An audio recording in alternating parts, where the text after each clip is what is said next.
La police dresse un bilan global de ses opérations de sécurisation du Grand Magal de Touba. Près de 1000 personnes interpellées et saisies d'importantes quantités de chanvre indien. Des insectes granivores envahissent les champs de Mbane. Cris de détresse des agriculteurs qui appellent à l'aide. Frappe France dégage contre un troisième mandat du président guinéen. Le front interpelle les élites et met en garde les chefs d'État africains qui tentent de confisquer le pouvoir. À suivre les sports avec Abdou Diouf Junior, la revue de presse Barthélémy Ngom. À la technique de ce journal, il y a Abdoulaye Diop. Bienvenue à tous et à toutes. Près de 1000 personnes arrêtées, saisies d'une importante quantité de chanvre indien. C'est le bilan de la police qui découle de ces opérations de sécurisation du Grand Magal de Touba.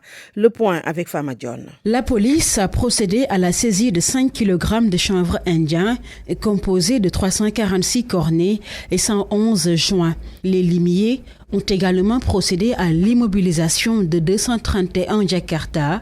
Ils ont saisi 1608 pièces et mis en fourrière 198 véhicules. Pour les interpellations, elles sont au nombre de 970, 9 poursuivis pour vol commis la nuit en réunion, 40 pour détention et usage de chanvre indien, 2 pour trafic de comprimés barbituriques, 422 pour vérification d'identité, 115 pour vol, 8 poursuivis pour tentative de vol, 66 interpellés pour ivresse publique et manifeste, 37 pour vagabondage et 4 pour détention d'armes blanches, 2 pour refus d'obtempérer et 49 pour nécessité d'enquête. Fama John, la situation en Guinée préoccupe. Frappe France dégage. Le Front pour la révolution anti-impérialiste populaire et panafricaine contre un troisième mandat du président Alpha Condé. Ses membres, à travers un communiqué, interpellent les élites et mettent en garde les chefs d'État africains qui seraient tentés de confisquer le pouvoir. Voyons tout cela avec Oumar Mboua. Le Front pour la révolution anti-impérialiste populaire et panafricaine condamne la décision de la modification de la constitution prise par le président Alpha Condé qui cache sa volonté manifeste de se présenter pour un troisième mandat. Le contexte sécuritaire et social préoccupant dans la sous-région doit rappeler aux chefs d'État qui ont bouclé 2 mandats consécutifs à ne pas se hasarder à solliciter un troisième mandat. D'autant plus que dans la sous-région, tous les pays ont accepté que le mandat présidentiel soit limité à 2. Le mouvement Frappe France Dégage lance un appel à tous les démocrates, particulièrement à ceux de l'Afrique de l'Ouest, à se dresser devant toute tentative de tripatouillage de la Constitution à des fins électoralistes ou de forcing pour un troisième mandat illégal et illégitime.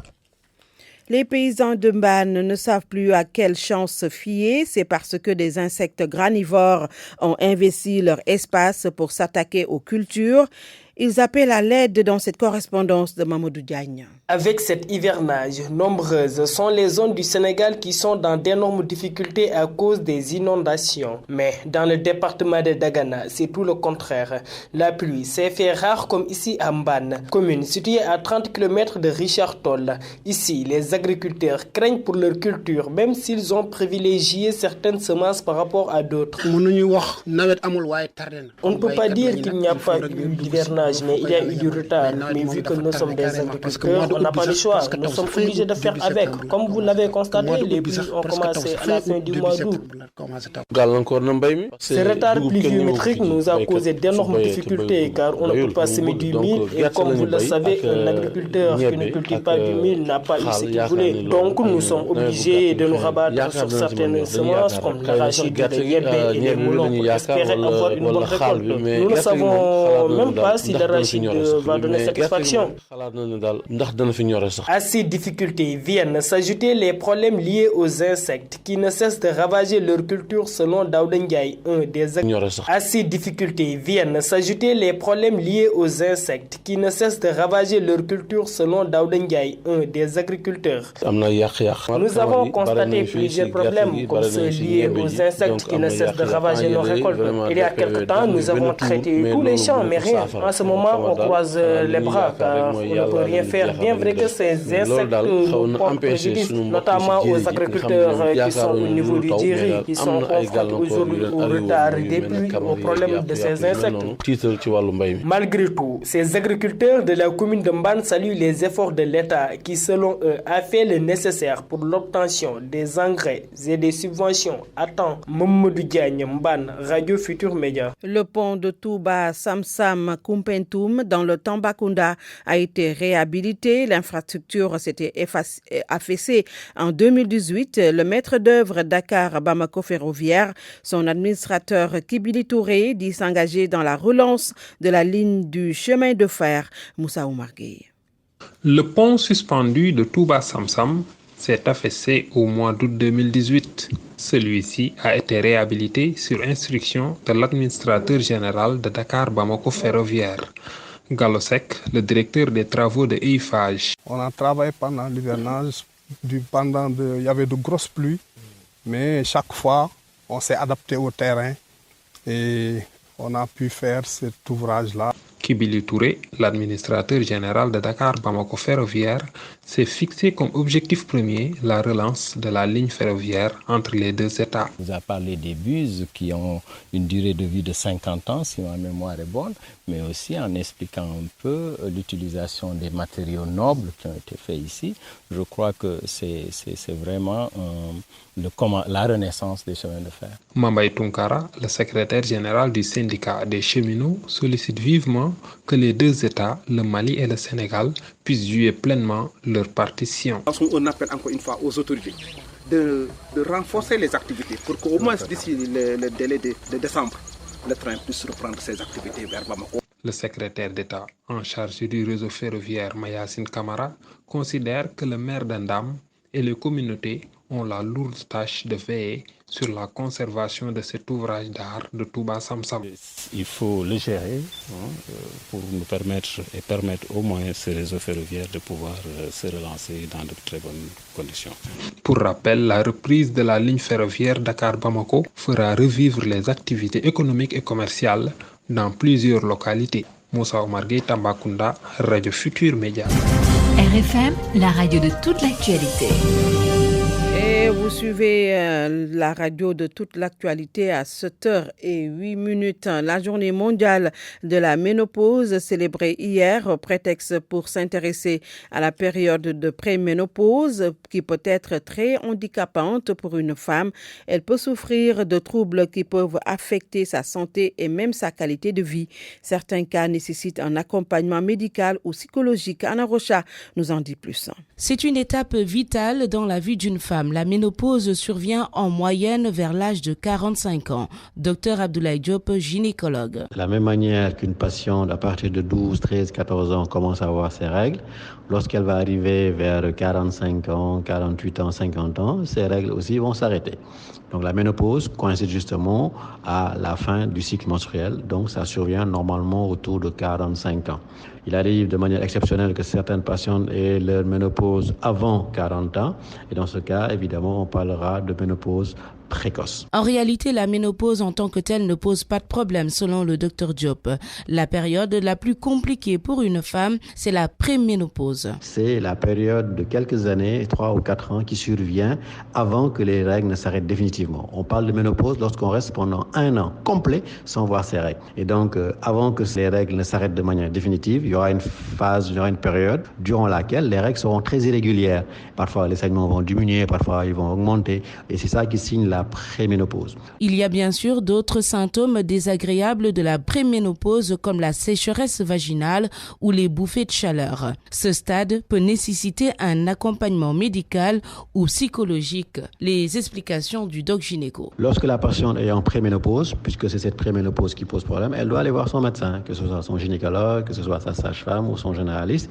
Et selon les symptômes qu'elle présente, le médecin va lui donner des médicaments, que ce soit un traitement hormonal substitutif ou que ce soit de la phytothérapie, des médicaments faits à base de plantes et qui vont un peu pallier au manque d'œstrogène qui est à l'origine justement des symptômes de la préménopause. Une supplémentation en calcium aussi, c'est fortement recommandé. Le but de ces traitements est d'aider la femme à vivre sereinement cette étape de préménopause ou de ménopause. Selon une étude publiée par des spécialistes sénégalais, il existe au Sénégal une attitude de résignation face à ces troubles. L'étude conclut que ceci est le résultat d'une profonde structuration de la société où la sexualité n'a pas une place prépondérante. En Arrocha, à Koussi, dans la région de Sédhiou, plusieurs cas d'hypertension artérielle, de diabète et de diarrhée notés chez des enfants. Ces pathologies ont été constatées lors de consultations communautaires organisées dans cette localité.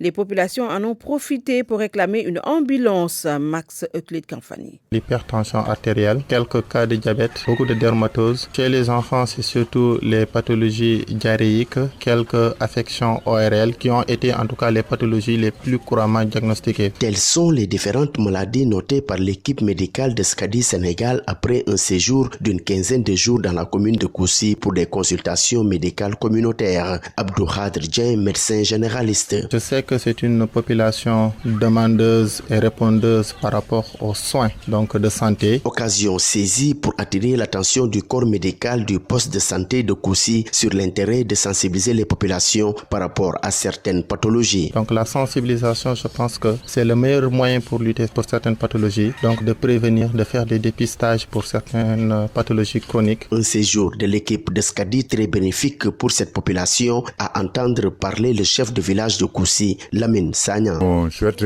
cette collaboration vraiment que ça soit continue. Vraiment ceux qui n'ont pas bénéficié cette année, l'année prochaine qu'ils puissent bénéficier et élargir dans la commune. Et différent de d'autres communes d'ailleurs, surtout dans le département de Sédhiou. Des interventions médicales ayant permis à l'équipe de SCADI d'être mieux imprégnée des difficultés sanitaires de ces populations, le docteur Djen sollicite plus d'accompagnement envers ces dernières de la part des autorités. C'est surtout par rapport à la disposition d'une ambulance, mais également, si possible, d'imagerie et de quelques matériels pour faire certains bilans, afin que la prise en charge de ces populations puisse se faire dans les meilleurs moyens et délais possibles. Sédhiou, Max Euclid Kamfani, RFM. L'actualité internationale.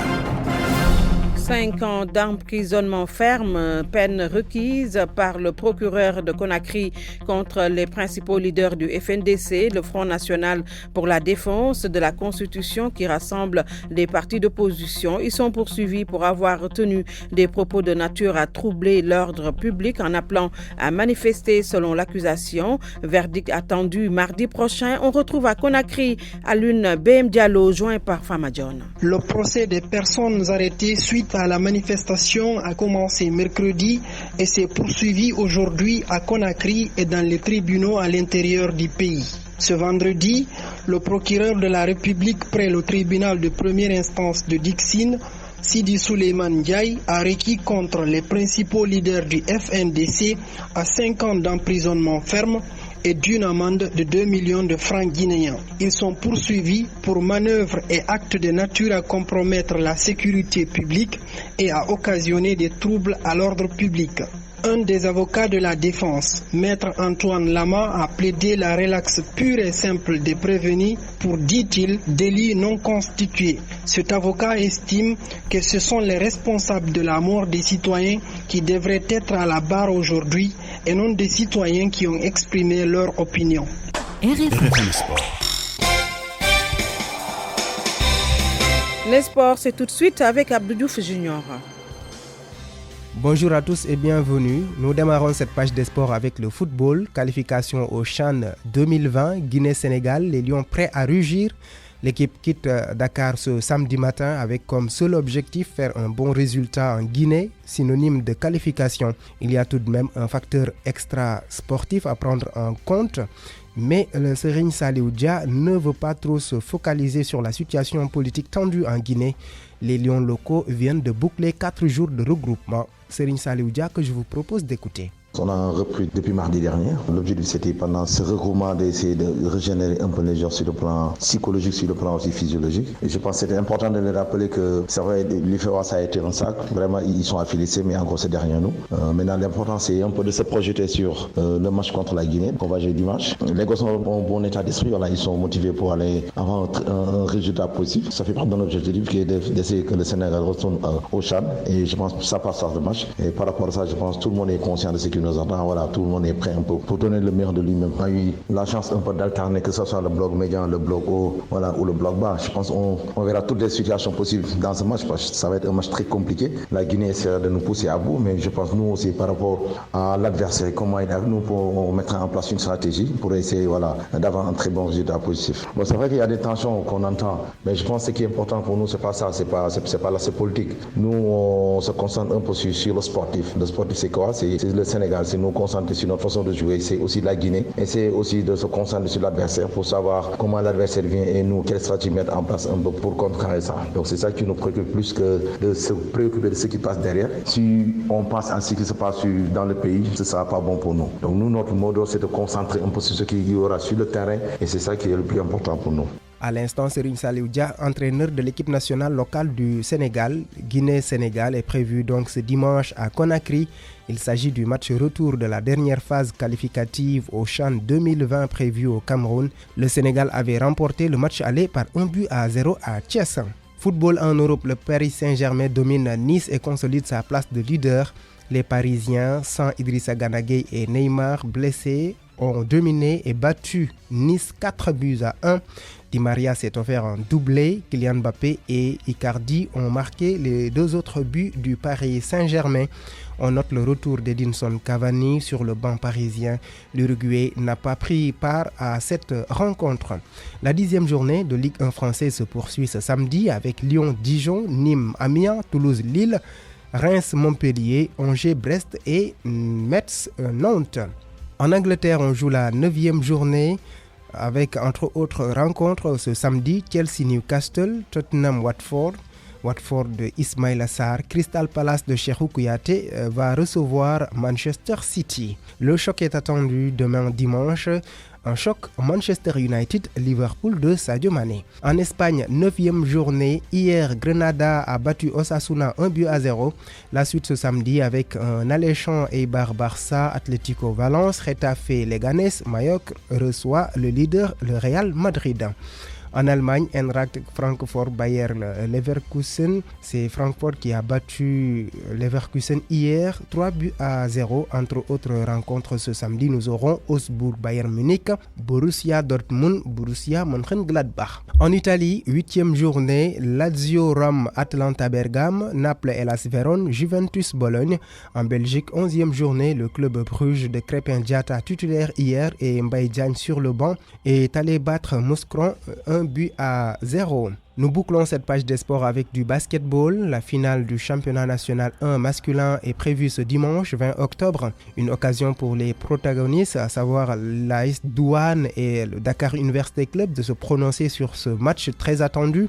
Les joueurs se prononcent donc Mamadou Lamine Diop du côté de Dakar Université Club et Pape Moustapha Diop de l'AS Douane.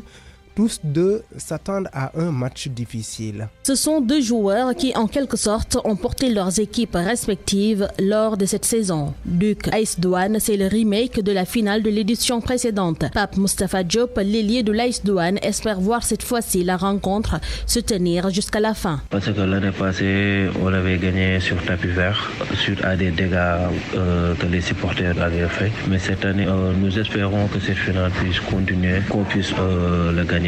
Les confrontations entre l'AS Douane et le Dakar Université Club sont des fois très tendues, mais très attendues par les férus de la balle orange, puisqu'elles font partie des meilleures équipes du moment, confirme l'arrière de Dakar Université Club, Mamadou Lamine Diop. La preuve, l'année passée, c'était les mêmes finalistes. Un match n'est jamais facile. Ça demande beaucoup de concentration. Une finale ne se joue pas, une finale ça se gagne. On a tiré des leçons par rapport à l'année précédente. En dehors du trophée, il y a un autre enjeu pour cette rencontre, la qualification pour la Basketball Africa League, ce qui rend rend épique cette finale selon nos interlocuteurs. La balle est une innovation. Tout joueur qui joue au basket rêve un jour de disputer cette compétition. La qualification de Basketball Africa League va rendre la finale beaucoup plus difficile parce que tout joueur rêve de défendre son équipe sur les hauts championnats. Pape Moustapha Diop, tout comme Mamadou Lamine Diop, promettent encore une fois de pousser leurs clubs respectifs à la victoire. D'être prêt sur tous les camps, sur tous les points pour mieux défendre les couleurs de l'AS Douanes comme je l'ai toujours fait avec mes coéquipiers. L'apport de Mamadou Lamine Bara sera toujours le même. Essayer d'hisser mon équipe au plus haut niveau. L'AS Douanes, triple tenante du titre, face au Dakar Université Club qui n'avait plus gagné ce titre depuis 2015, ce dimanche au Stadium Marius Ndiaye. Cet élément de Sodacham qui met un terme à cette page des sports. Merci de l'avoir suivi. Barthélémy Ngom, bonjour.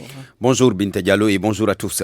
C'était la rencontre la plus attendue de la journée d'hier vendredi. Pourtant, ça pourrait juste être un face-à-face habituel entre un supérieur et ses collaborateurs. Mais le sujet a évoqué en effet une sérieuse affaire d'État. Il s'agit de l'affaire Karim Wade devant le Comité des droits de l'homme des Nations Unies. L'observateur signale que la rencontre tant attendue a été tout simplement reportée jusqu'à lundi prochain, le 21 octobre. C'est à cette date que Moustapha Ka, directeur des droits humains, et Samba Ndiaye Seck, directeur de cabinet du secrétaire d'État auprès du ministre de la Justice chargé de la promotion des droits humains et de la bonne gouvernance, vont finalement faire face au ministre de la Justice. Mais déjà, l'Obs révèle que des sanctions pourraient s'abattre sur ces deux membres de la délégation sénégalaise qui ont rencontré le comité des droits de l'homme de l'ONU. Karim, l'exilé omniprésent, pointe le quotidien qui signale que Wade fils est au cœur de tous les débats. Karim est au Qatar, mais il est aussi présent au Sénégal. Quand son père agit, c'est lui, écrit mon confrère. Dans tous les cas, cet engagement de réhabilitation entre guillemets de Karim Wade et la polémique qui l'entoure fait réagir presque tout le monde, y compris même les droits de l'homiste. En attestent ces réactions de Alioune Tine, fondateur d'Africa Jom Center, et Seydi Gassama, directeur exécutif d'Amnesty Sénégal. Tous semblent désavouer le ministre des Affaires étrangères qui a contredit les représentants de la délégation sénégalaise à la 127e session du Comité des droits de l'homme des Nations Unies. Ce qui fait dire à Sud en une que Amadouba est sur une corde raide. Les Échos notent que le Sénégal fait son mea culpa sur cette affaire Karim Wade, État du Sénégal. Une autre affaire qui défraie la chronique, l'affaire des 94 milliards. Enquête qui cite les 4 plaintes déposées sur la table de Serigne Bassirou Gueye note que le procureur est dans l'embarras. Va-t-il enfin se résoudre à ouvrir une information judiciaire? Point d'interrogation, wait and see. Ce qui est clair aux yeux de mon confrère est que la bataille risque d'être rude dans cette affaire où presque tout le monde est à la fois défense et partie civile. Enquête jette un regard dans le rétroviseur et revient sur les détails de cette affaire complexe qui a débuté en 1978. L'AS saisit et signale que le procureur de la République est décidé à faire sauter les verrous afin de mettre à exécution la plainte dirigée contre le leader de PASTEF. En clair, l'on s'achemine vers un procès et donc vers la levée de l'immunité parlementaire de Ousmane Sonko, écrit l'AS quotidien en première page. Mon confrère signale que des tractations en ce sens sont déjà engagés.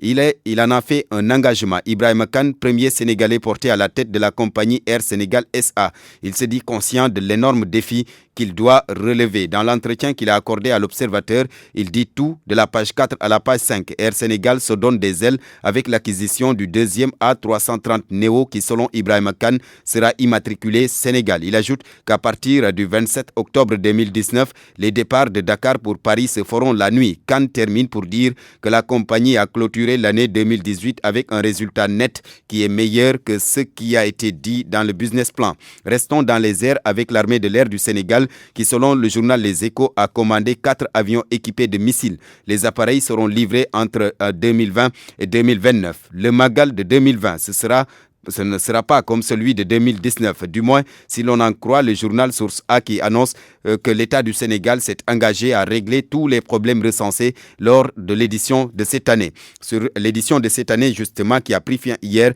avec la cérémonie officielle et le soleil revient avec les messages forts de Serigne Mountakha. Bonne lecture.